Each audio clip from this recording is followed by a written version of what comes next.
दोस्तों नमस्कार। आज जो कहानी मैं आपको सुनाने जा रहा हूँ उसकी शुरुआत होती है 1 फरवरी 2011 को। यह मामला एर्नाकुलम केरल जिले का है। एक 23 साल लड़की सौम्या के साथ एक सच्ची घटना घटी है। सौम्या एक सर्स गर्ल थी। उसके घर में उसके माँ सुमति और एक छोटा भाई थे। सौम्या एर्नाकुलम के सुपरमार्केट में सहायक के रूप में काम करती थी। 1 फरवरी 2011 को अपनी माँ से सौम्या के फोन पर बात हुई। उसे आज रात की ट्रेन से अपने घर सोरनूर जाना था। काम खत्म करके सामने तैयार होती है घर जाने के लिए। वह बहुत खुश थी क्योंकि अगले दिन उसके सगाई होने वाली थी। उसके रूम में हंसी मजाक करते हैं और शाम 7:30 बजे एर्नाकुलम रेलवे स्टेशन पहुंचती है। 1 फरवरी की शाम सौम्या एक ऐसे सफर की शुरुआत करने वाली थी जिसमें बीतने वाला हर एक पल उम्मीदों से भरा हुआ था जो उसकी माँ ने उससे लगा रखी थी। भीड़ और शोरगुल के बीच भी ये सफर उसे अतीत के उन सारी यादों से जुड़ रहा था जिससे सौम्या का बचपन से नाता था, तथा ट्रेन में बैठकर वह अपने आने वाले जीवन के सपनों में खोई हुई थी। वह एर्नाकुलम सोरानूर पैसेंजर ट्रेन के लेडीज कंपार्टमेंट में बैठी हुई थी। ट्रेन में ज्यादा भीड़ नहीं थी और उसके कंपार्टमेंट में तो बहुत कम ही महिलाएं थे। उधर उसकी माँ भी सौम्या का बेसब्री से इंतजार कर रही थी।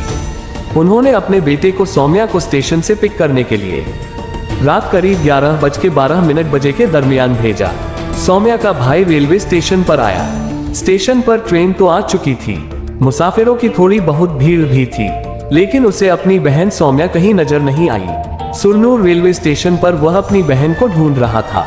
ट्रेन में भी चढ़कर उसने अपनी बहन को ढूंढा, लेकिन वह कहीं नहीं थी। तब तक उसकी मोबाइल फोन पर उसकी माँ का फोन आता है। सौम्या की माँ उसके भाई से पूछा कि ट्रेन आ गई। तब उनके बेटे ने बताया कि ट्रेन तो आ गई है, लेकिन दीदी कहीं नजर नहीं आ रही। मैंने सब जगह ढूंढ लिया। उसकी माँ परेशान हो जाती है और गुस्से में कहती है तुमने लेट कर दिया होगा, और वह खुद घर के लिए निकल गई होगी। उन दोनों सौम्या के फोन को मिलाते हैं, लेकिन उसका फोन बंद आ रहा था। वह लोग काफी परेशान हो जाते हैं। 11:30 बजे की ट्रेन से आने वाली सौम्या रात के 1 बजे तक भी घर नहीं आई। तो सौम्या के घर वाले पुलिस स्टेशन जाते हैं और उन्हें अपनी बेटी सौम्या के बारे में सब कुछ बताते हैं कि उनकी बेटी एर्नाकुलम से सोरनूर के लिए पैसेंजर ट्रेन में बैठी थी, लेकिन वह अभी तक घर नहीं लौटी, जबकि ट्रेन तो 11:30 बजे ही पहुंच गई। पुलिस ने पूछा कि क्या सौम्या कंफर्म ट्रेन पर चढ़ी थी, तो उन्होंने बताया कि ट्रेन पर बैठने के बाद उससे फोन पर बात हुई थी। तब उसने बताया था कि उसने बेलाथूर नगर रेलवे स्टेशन पार कर लिया है। पुलिस ने कहा कि यह मामला तो रेलवे पुलिस का, लेकिन फिर भी हम कुछ करते हैं। उन्होंने रेलवे पुलिस से बात करने की बात कहते हुए उन्हें तसल्ली दी, और पुलिस ने फॉर्म रेलवे पुलिस को कांटेक्ट किया और सौम्या के बारे में पूरी बात बताई और पूछा कि क्या आपके पास उस लड़की को इंफॉर्मेशन आई है। तब रेलवे पुलिस ने चेरुथुरुथी पुलिस को बताया कि कुछ घंटे पहले एर्नाकुलम सोरनूर पैसेंजर ट्रेन आने के बाद 2 लड़के आए थे।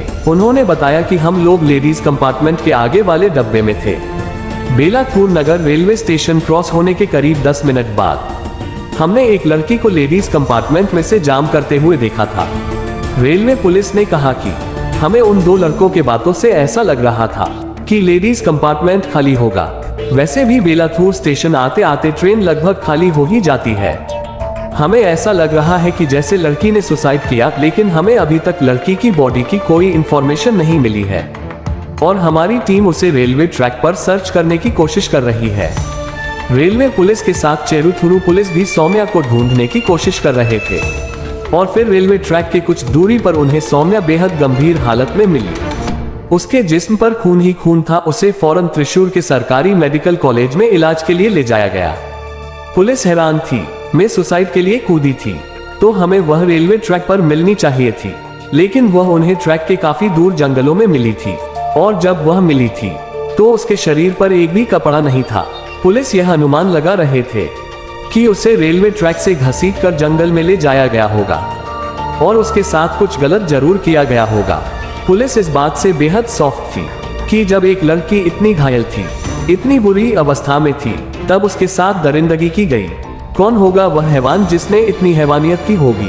पुलिस का यह भी मानना था कि हो सकता है किसके साथ सामूहिक दुष्कर्म हुआ।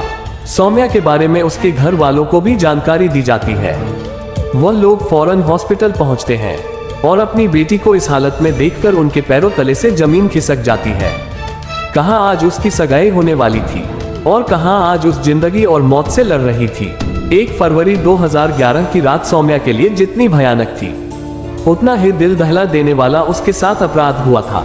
मामले की गंभीरता को देखते हुए ये केस रेलवे पुलिस से चेरुथुरु पुलिस स्टेशन को सौंप दिया गया। डॉक्टरों ने पुलिस को बताया कि सौम्या की हालत बहुत गंभीर है, अभी कुछ कहा नहीं जा सकता। सौम्या की फैमिली लगातार यह कह रही थी कि सौम्या कभी सुसाइड नहीं कर सकती। पुलिस द्वारा उस कंपार्टमेंट की जांच बारीकी से की जाती है जिसमें सौम्या ट्रैवल कर रही थी। डिब्बे को चेक करने पर उसने के दीवारों पर पुलिस को खून मिला और वहां पर कुछ टूटे हुए बटन भी मिले और लगे हुए खून को कलेक्ट करके सौम्या के खून से मैच कराने के लिए भिजवा दिया जाता है।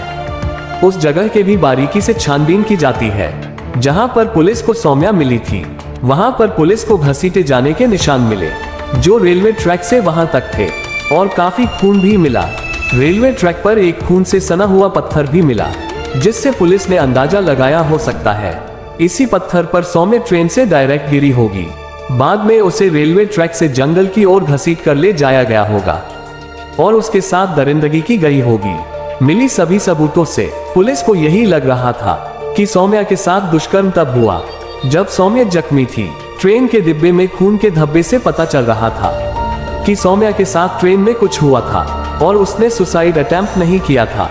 पुलिस इस सोच में पड़ गई कि सौम्या ट्रेन से ट्रैवल कर रही थी तो उसके पास लगेज भी जरूर होगा जो ना ही उन्हें क्राइम इन पर मिला और ना ही ट्रेन में, यानी कि उसके साथ मारपीट के अलावा लूटपाट भी की गई है।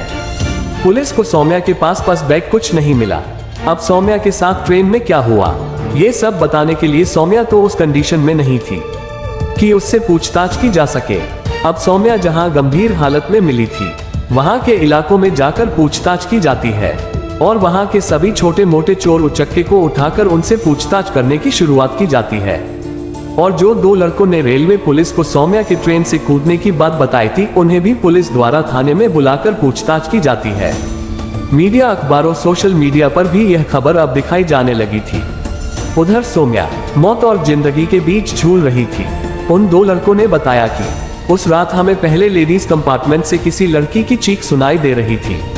जब तक हम कुछ सोचते समझते तब तक लड़की ट्रेन से कूद गई। फिर हमने ट्रेन से उतरकर पुलिस स्टेशन में जाकर सारी बात बता दी थी। अस्पताल में सौम्या की हालत दिन पर दिन और बिगड़ती जा रही थी। डॉक्टरों की रिपोर्ट से पता चला कि ट्रेन में मिलने वाला खून सौम्या का ही था। अब ये बात कंफर्म हो गई। ट्रेन में सौम्या के साथ मारपीट की गई थी और उसे ट्रेन से ही धक्का दिया गया था। पुलिस का शक उन्हीं 2 लड़कों पर था लेकिन उनका कहना था कि हमने कुछ नहीं किया। उन 2 लड़कों के साथ ट्रैवल कर रहे कुछ और लोगों से पूछताछ की गई जिसमें पुलिस को एक हाथ वाले एक आदमी का पता चला। उन मुसाफिरों का कहना था कि जब सौम्या ट्रेन से कूदी तब उसके कुछ ही मिनट बाद एक आदमी भी ट्रेन से कूद गया था। उनका कहना था कि हमने उसे रोका भी लेकिन वह नहीं माना। उन्होंने ये भी बताया कि पहले वह एक हाथ वाला आदमी हमारे कंपार्टमेंट में था लेकिन पता नहीं कब वो लेडीज कंपार्टमेंट में गया। हमने तो उसे तब देखा जब वह ट्रेन से छलांग लगा रहा था।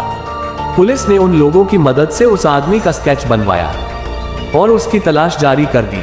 सीसीटीवी स्कैनिंग में उन्हें एक हाथ वाला आदमी भी दिखाई दिया। वह आदमी एकदम भिखारी टाइप था।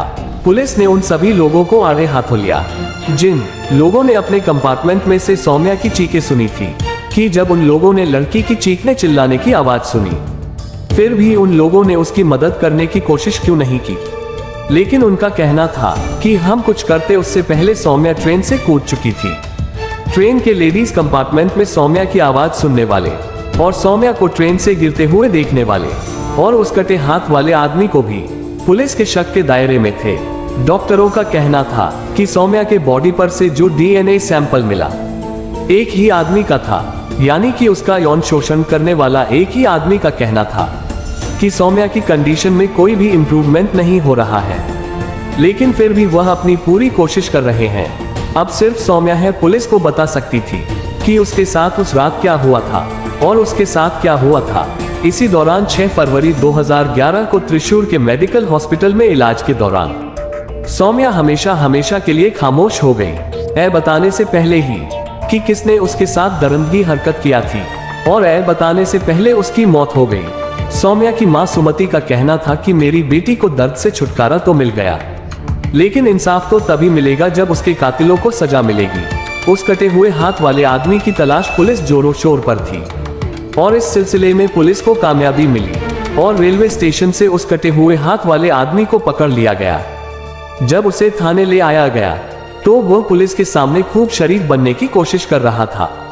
उसने कहा कि किस तरह मैं भला एक हाथ से मजबूर आदमी यह सब हरकत कैसे कर सकता हूँ। उसका नाम गोविंदाचमी था और वह विरुद्धाचलम का रहने वाला था। इस बीच सौम्या की पोस्टमार्टम रिपोर्ट भी आ जाती है, जिसमें उसकी मौत सिर पर गहरी चोट लगने के कारण बताए गए। रिपोर्ट के मुताबिक जब सौम्या को अस्पताल ले जाया गया था तब वह अधमरी हालत में थी। अब गोविंद स्वामी का DNA सैंपल लिया जाता है, जिससे सौम्या की बॉडी पर मिल इंडियन से मैच कराया जा सके। लेकिन एक तरफ पुलिस गोविंदाचमी को दोषी साबित करने में कोई कसर नहीं छोड़ रही थी, वहीं दूसरी तरफ गोविंदाचमी को बचाने के लिए एक योजना तैयार की जा रही थी। गोविंदाचमी की तरफ से एक बहुत बड़े वकील केस लड़ने जा रहे थे, जिनका नाम B.A. अनूर था, जिसका पूरा नाम भेजो एन बने था। मुंबई आपराधिक वकील है और अपने करियर के दौरान कई हाई प्रोफाइल मामलों में पेश हुए। उनका मानना था कि गोविंदाचमी बेकसूर है। जब इस केस की पहली सुनवाई हुई तो 30 साल के गोविंदाचा को मानसिक रूप से असंतुलित भिखारी और फिर एक छोटा मोटा चोर बताया गया था और अब इस केस में गोविंद स्वामी का दोषी होना ना होना DNA रिपोर्ट पर निर्भर समझा जा रहा था। और जल्द ही DNA रिपोर्ट सामने आई, जिससे साबित हुआ सौम्या का यौन शोषण गोविंदाचमी ने ही किया था। अब गोविंदाचमी से कड़ाई से पूछताछ की गई, जिसमें उसने बताया कि उस रात इसने सौम्या को लेडीज कंपार्टमेंट में अकेले देखा था। पीछे से गोविंदाचमी लेडीज कंपार्टमेंट में चला गया और आगे बढ़ा। जब सौम्या ने उसे देखा तो गोविंदाचमी को कहा कि लेडीज कंपार्टमेंट में तुम यहाँ क्या कर रहे हो। तभी गोविंदाचमी उसके साथ जोर जबरदस्ती करने लगा, उसको मारा पीटा और उसके सर को ट्रेन के दीवार से टकरा दिया, जिससे उसके माथे से खून बहने लगा और वह बेहाल हो गई। फिर गोविंदाचमी ने ट्रेन से धक्का दे दिया। पहले सौम्या का सूटकेस फेंका और वह खुद भी कूद गया, क्योंकि ट्रेन रेलवे स्टेशन से कुछ ही दूरी पर थी और धीमी थी। गोविंदाचमी पीछे गया, सूटकेस बैग झाड़ियों में छुपा दिया। सौम्या ट्रेन से गिरने के बाद पत्थर से टकरा गई थी, जिससे उसके माथे पर बहुत गहरी चोट लगी। गोविंदाचमी उसके पास पहुंचा और उसे रेलवे ट्रैक से खींचकर जंगल में ले गया और जख्मी हालत में उसने दरिंदगी की सभी हदें पार कर दिया। उसके बाद उसे उसी हालत में छोड़कर सामान लेकर भाग गया। लेकिन उसने अदालत में सारा बयान बदल दिया कि पुलिस उससे जबरदस्ती दोषी ठहराया है, लेकिन फिर भी इस केस को रियरेस्ट बताते हुए और मूल रूप से बलात्कार और हत्यारा बताया गया और कोर्ट के द्वारा मौत का सजा सुनाया गया। लेकिन फिर मौत की सजा को 7 साल की सजा में बदल दिया। अदालत ने बलात्कार की सजा उम्र कैद में बरकरार रखी। उसे यकीन नहीं था कि गोविंदाचमी ने सौम्या की हत्या किया। अब ये सोचने वाली बात थी कि गोविंदाचमी गरीब भिखारी उतना बड़ा वकील का खर्चा कैसे उठाया, जबकि वकील ने खुद बताया कि इस केस में 15 लाख से अधिक कमाई किया। इस केस को किस फंड से वकील को केस लड़ने को कहा था, ये राज भी छुपी हुई है। जब उनसे पूछा गया गोविंदाचमी को बचने के लिए किससे संपर्क किया, तो उन्होंने कोई जवाब नहीं दिया। उस दिन पूरा केरल उड़ल मनाने में बेयसत था। जब सुप्रीम कोर्ट अच्छा से सुनाई नहीं किया, तब उसकी मां ने फूट फूट रोने लगी और बोलो कि मैं जब तक जिंदा रहूंगी तब तक उसे फांसी का सजा दिलवार कर रहूंगी। आपको इस केस के बारे में क्या राय है, कमेंट में जरूर बताना। इस केस के लिए तो एक लाइक और सब्सक्राइब बनता है। इस कहानी के माध्यम से आप लोगों को यही बताया जाता है कि ऐसे घटनाएं से दूर रहें। धन्यवाद।